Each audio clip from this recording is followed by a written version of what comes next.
চললো মামা আর ভাগনা মাটি আনতে। এখানে একটা পুকুর মেরেছে পাশে, সেখান থেকে মাটি নিয়ে এসে টবেতে গাছ লাগাবে। এই মাটি নিয়ে চলেও এলো। ভাই মাটিগুলোকে একটু ভেঙে দিয়ে টবেতে গাছে দিয়ে দেবে। আর এখানে বেগুন গাছটা গ্রো ব্যাগ কিনেছিলাম, বাংলাদেশ থেকে ব্যাগটা নিয়ে আসা হয়েছিল। এই ব্যাগটাতে বেগুন গাছ লাগানো হয়েছে।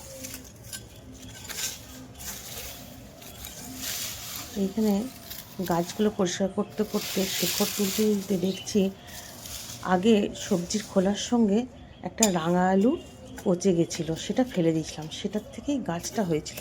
আমরা ভাবলাম যে আর বোধহয় ফল হবে না, তার জন্য গাছটাকে তুলে ফেলে দিতে যাচ্ছিলাম। তুলতে তুলতে দেখছি দেখুন কত বড় রাঙা আলুটা হয়েছে। আমরা ভাবতেও পারিনি যে রাঙা আলুটা হবে এখানে। কতগুলো হয়েছে, একটা না, অনেক বড় রে।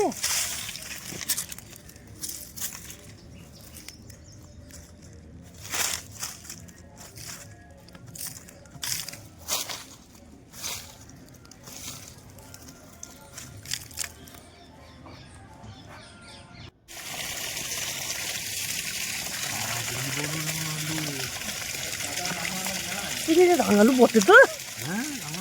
হ্যাঁ রে, এত বড়। আর একটা আছে না, এই জন্য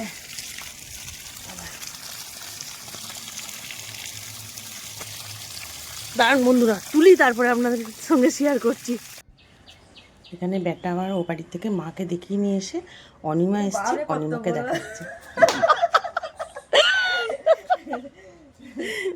বাপিও ও বাড়ি থেকে দেখতে চলে এসছে। তারপরের দিন আবার আমি ব্যাটাকে বললাম একটু খুঁড়ে টুড়ে দে, এখানে কচুগুলো লাগিয়ে দিই। একটু কচুগুলো লাগালে বেশ অনেকটা করেই কচু হয়। ওই ডালিটা ওই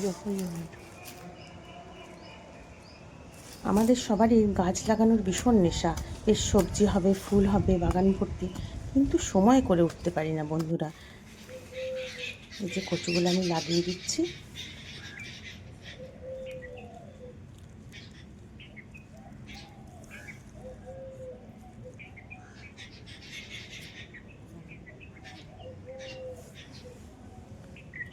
বাগানের পেছনে পরিশ্রম করলে বেশ ভালোই ফলন হয়, আর ঘরের সবজি খেতেও ভালো লাগে। চলুন বন্ধুরা, টাটা।